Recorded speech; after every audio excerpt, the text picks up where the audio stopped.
છે એ માટે જોશે દૂધ. તો દૂધ અહીંયા આપણે ઓલરેડી લાવીને રાખી દીધું છે. બીજું જોશે સાબુદાણા. તો એ આપણે વોશ કરીને રાખ્યા છે. બસ હમણાં પાણી નિતારી નાખી છે એનું. અને ખાંડ જોશે, જાયફળ જે સ્મેલ માટે, અને બનાવવાનું છે આપણે દૂધ પાક, જે ગામડાઓના ઘરોમાં બનતો પણ હવે બહુ ઓછો થઈ ગયો છે. એટલે મેં કીધું કેમ નહીં આજે આ દૂધ પાકની રેસીપી આપણે શેર કરીએ અને બનાવી છે. આમાં બહુ રેસીપી તો ન હોય એવું કહીએ તો બી ચાલે, કેમ કે દૂધને ગરમ કરવાનું છે અને ઉકાળવાનું છે. સીટીનું દૂધ હોય એટલે થોડુંક વધારે બાળવું પડે.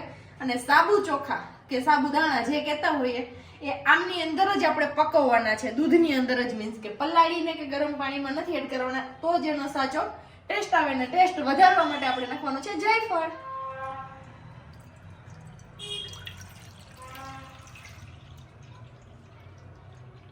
દૂધ આપણે મૂકી દીધું છે ગરમ થવા માટે. અને કડાઈ મેં થોડીક હેવી બોટમ વાળી લીધી છે, એટલે કે ટ્રિપલ લેયર વાળી જે જાડી કડાઈ આવે છે ને, જાડા તળિયા વાળી, એ લીધી છે. એટલે આપણે દૂધ નીચે ચીપકવાનો ચાન્સ બહુ ઓછો રહે. અને સાબુદાણાની જગ્યાએ તમે ચોખા પણ નાખી શકો. ઘણા ચોખા નાખીને પણ બનાવે, પણ મને કે ધવલને ચોખા વાળો દૂધ પાક નથી ભાવતો, એટલે હું આ જ બનાવું છું સાબુદાણા વાળો, કેમ કે એનો ટેસ્ટ જ કંઈક અલગ આવે છે. હવે આમને ધીમે ધીમે આપણે પહેલા ગરમ કરવાનું છે. અત્યારે મેં ફૂલ ફ્લેમ રાખી છે, કેમ કે દૂધ એકદમ ફ્રીજમાંથી કાઢેલું ઠંડુ છે ને, એટલા માટે.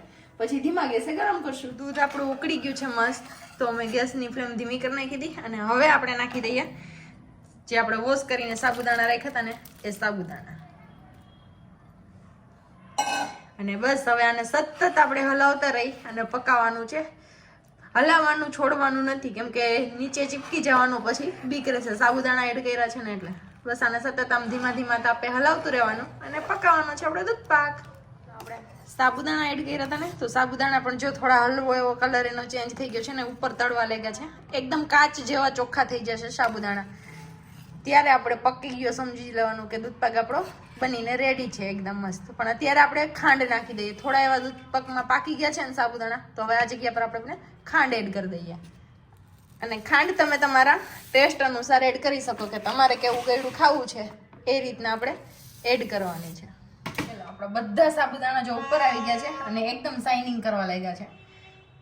જો કાચો નથી, અંદર વ્હાઈટ કલર નથી દેખાતો, એટલે આપણે સમજી જવાનું કે આપણો દૂધ પાક એકદમ રેડી છે, કે મસ્ત એવો બની ગયો છે. અને હવે આપણે એડ કરી દઈએ એમાં જાયફળ ખમણીને, જે આપણે ટેસ્ટ અનુસાર આપણે જેટલું નાખવું હોય એટલું. આ છે જાયફળ. એલાયચી પાવડર પણ તમે યુઝ કરી શકો, મને એલાયચી પાવડર કરતા જાયફળ વાળો દૂધ પાક જ વધારે ભાવે છે.